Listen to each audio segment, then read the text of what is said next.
Okay sir. Polapalli Satyalakshmi, Polapalli Vani Venkatamma,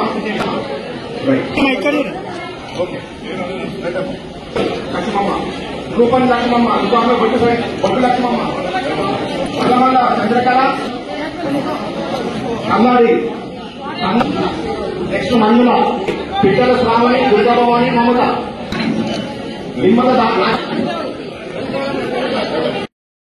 sir ఒక్క sir sir sir sir పట్టుకోండి sir. Sir పట్టుకోండి సార్. ఇక్కడ చూడండి సార్.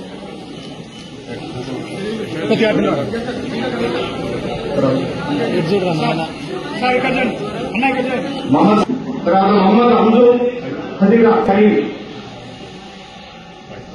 ఎల్లమ్మ పెద్ద బూడిగ మౌనిక. ఇంకొక విషయం చెప్పాలి, ఎప్పుడు కూడా తెలంగాణ బడ్జెట్ ఇంతవరకు మనకు సంబంధించిన కాలంలో మాట్లాడారు. మొదటిసారి మన ఈ బడ్జెట్ నిన్న బట్టి విక్రమార్క గారు ప్రవేశపెట్టిన బడ్జెట్ 3 కాలాల గురించి మాట్లాడింది. 3 కాలాలు ఈ రాష్ట్రంలో, ఒకటి మరొక అక్కడ పాల్గొన్న గారి దాని మీద మాట్లాడారు. జయపాలరెడ్డి గారి ప్రాజెక్టు, ఇక్కడ నల్లగొండ బ్రాహ్మణ వెలుగుల ప్రాజెక్టు మన బునియాది గారి కాలం మీద మాట్లాడారు. అంటే ఏ విధమైన దానికి ఇంపార్టెన్స్ ఇచ్చినాం, ఏ విధమైన ప్రాముఖ్యత ఇచ్చినామో ఆ ప్రాముఖ్యత ప్రకారం వాళ్ళు పరిశీలించుడే కాక దాని పేరు ప్రస్తావన బడ్జెట్ చేయించు. నిన్న బడ్జెట్ క్రమానికి సాయంత్రం ఫంక్షన్ లో కూడా కలిసి మీ ఊరు పేరు ఇచ్చిన, మీ నియోజకవర్గం పేరు ఇచ్చిన, మీ బునియాది గారి చాలా పేరు తీసుకుంటే నిజంగా సంతోషంగా తీసింది. సో 269 కోట్లు 65 కోట్లు పెట్టి సాధ్యం చేయడం గొప్ప విషయం. మరి అట్లనే గోదావరి కెనాల్ బసవపురం నీటి రావడానికి కూడా నెక్స్ట్ ఆ పని పడుకుంటాం.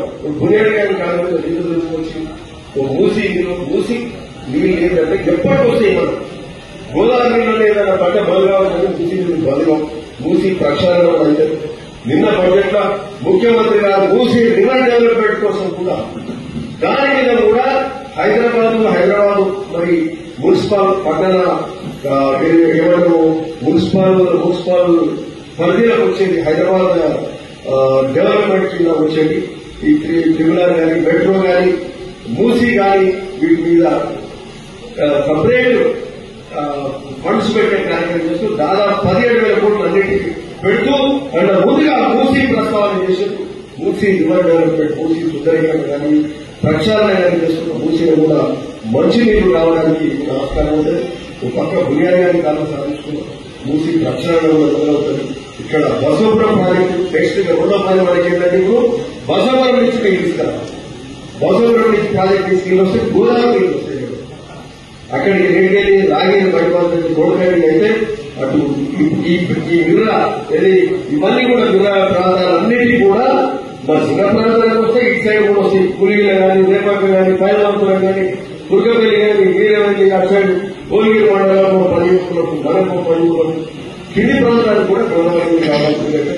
నెక్స్ట్ మన ప్రాముఖ్యత బసవపురం ప్రాజెక్ట్ నుంచి గోదావరి తీసుకొచ్చే కార్యక్రమం. సో ఈ విధంగా అన్ని పనులు అవుతున్నాయి. రోడ్లు అయితే దాదాపు అన్ని రోడ్లు పెట్టే కార్యక్రమం చేస్తున్నాం. మట్టి రోడ్లు అన్ని కూడా అటు గంటలపల్లికి వెళ్ళి అటు ఎర్రగల్లి రోడ్డు, మరి ఇక్కడ మొగిలిబాగా రోడ్డు కానీ, ఇటు దుర్గపల్లి రోడ్డు కానీ, ఎర్రగల్లి మొగిలిబాగా రోడ్డు కానీ, అటు కేసుపల్లి కానీ, ఇవన్నీ కూడా ఇటు మన వెళ్ళి పొద్దుటూరు నాతారగూడెం వెంకటేశ్వర రోడ్డు కానీ, సో ఇలాంటివన్నీ అటు ముంజాపురం రోడ్డు కానీ, ఇటు లోతుల రోడ్డు కానీ, అది కూడా చాలా రోడ్లు పెట్టి దాదాపు అన్ని రోడ్లు వీడియోలు చేసే కార్యక్రమం జరుగుతుంది. సో అభివృద్ధిలో తప్పకుండా ముందు రోజుల్లో త్వరలో ఇంద్రామణులకు ముందు వచ్చే కార్యక్రమం చేస్తాం. 3 ఊర్ల ఇక్కడ చెప్తున్నాం. అతి పేదవారి నుంచి మొదలుపెట్టుకుని ఇల్లు లేని వారు ఈ పార్టీ ఆ పార్టీ పార్టీలకు అతీతంగా ఆ లిస్టు తయారు చేసుకోవడం వల్ల ఆ పేదవాళ్ళకు ఊళ్ళ 10 వచ్చినాయి. చిన్న ఊరు, పెద్ద ఊళ్ళో వచ్చినాయి, ఇంకా పెద్ద ఊరితో 30 వచ్చినాయి. ఈసారి వాళ్ళకు మన సమస్య. సో ఆ విధంగా ప్లాట్లు వాళ్ళకి 5 లక్షలు ఇచ్చే కార్యక్రమం కూడా ఈ ఆల్మోస్ట్ మనం ఈ బడ్జెట్ కాగానే ఈ బడ్జెట్ సెషన్ అయిపోతుంది. కాగానే మనం కూర్చొని ఆ లిస్ట్ కూడా ఫైనలైజ్ చేసుకుందాం. అందరం కూర్చొని 3 ఊర్లో కూడా కూర్చొని ఆ లిస్ట్ ఫైనలైజ్ చేస్తే మనం అది అధికారులను మనం కూర్చొని ఫైనలైజ్ చేసి ఆ లిస్టు ప్రకారం ఇందిరామిల్లు పంపించే కార్యక్రమం జరుగుతుంది. రేషన్ కార్డు 15 రేషన్ కార్డు ఇందిరామిల్లు కూడా 15 మనం కాంగ్రెస్ ప్రభుత్వం కూడా 15 నుంచి రాలేదు. 15 కాదు 15 నుంచి రాలేదు.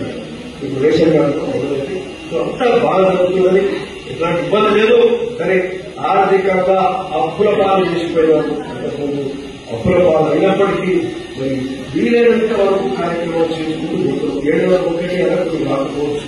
ఎందుకంటే డబ్బులు ఇట్లా సంవత్సరాలు రాష్ట్ర ప్రభుత్వం వస్తుంది. ముఖ్యమంత్రి రేవంత్ రెడ్డి గారు వాటి నిర్దేశం మన ఊరికి అప్పులు కట్టాలి, మంది చేయాలి. సో అందరూ కూడా అర్థం చేసుకోవాలి. ఉన్న దాంట్లో బాగా చేసే కార్యక్రమం అయితే జరుగుతుంది. రాను ఇంకా బాగా చేసే కార్యక్రమం అయితే ఆర్థిక పరిస్థితి మెరుగుపడితే ఇంకా బాగుంటుంది. ఓకే. సో ఈ చెప్పిన